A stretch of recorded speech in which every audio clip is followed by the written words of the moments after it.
السلام علیکم ورحمۃ اللہ وبرکاتہ۔ میں صاحبزادہ محمد زبیر صابری امید کرتا ہوں کہ آپ سب دوست خیریت سے ہوں گے۔ دوستو، اگر آپ میرے چینل پہ فرسٹ ٹائم ہے تو میرے چینل کو سبسکرائب کر دیں اور ساتھ گھنٹی کے نشان پر کلک کر دیں تاکہ میری ہر نئی آنے والی ویڈیو کا نوٹیفیکیشن آپ کو لازمی ملتا رہے۔ ٹھیک ہے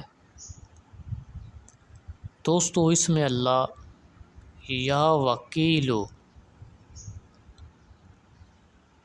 اس اسم پاک کے ذاکر کو یہ یقین کرنا چاہیے کہ اللہ تعالی جمیع مخلوقات کی کفایت کرنے والا ہے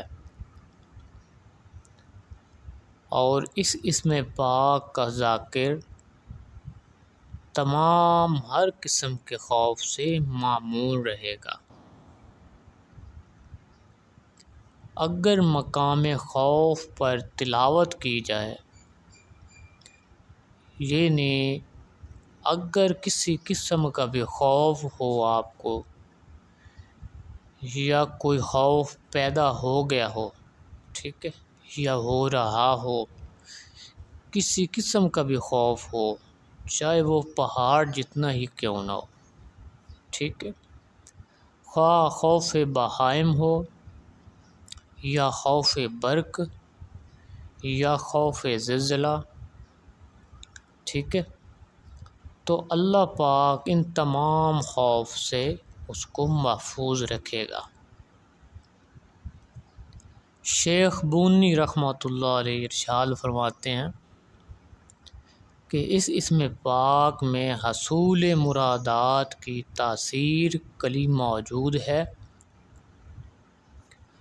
جو شخص اس اسم مبارک کی تلاوت کرے گا، اگر مسافر اس کی تلاوت کرے گا تو وہ خیریت سے اپنے وطن واپس آ جائے گا، ٹھیک ہے۔ اگر کوئی جیل میں قید ہو چکا ہو تو وہ اس اسم پاک کی تلاوت کرے گا، لا تعداد یا وکیلو، تو اللہ پاک اس کو قید سے آزادی عطا فرمائے گا، ٹھیک ہے۔ اور اگر کوئی مقروض ہے، قرض ادا نہ کر سکتا ہو تو وہ اس اسم پاک کا ورد لازمی کرے تو اللہ پاک اس آدمی کی غیب سے مدد عطا فرمائے گا، ٹھیک ہے۔ اور اگر دشمن کے لیے یہ پڑھے تو تمام دشمن اس کے مقہور ہوں گے، ٹھیک ہے۔ دوستو، اگر میری ویڈیو پسند آئے تو اس کو زیادہ سے زیادہ شیئر کریں، ویڈیو کو لائک کریں اور کمنٹ میں سبحان اللہ لکھ دیں۔ اللہ حافظ، السلام علیکم۔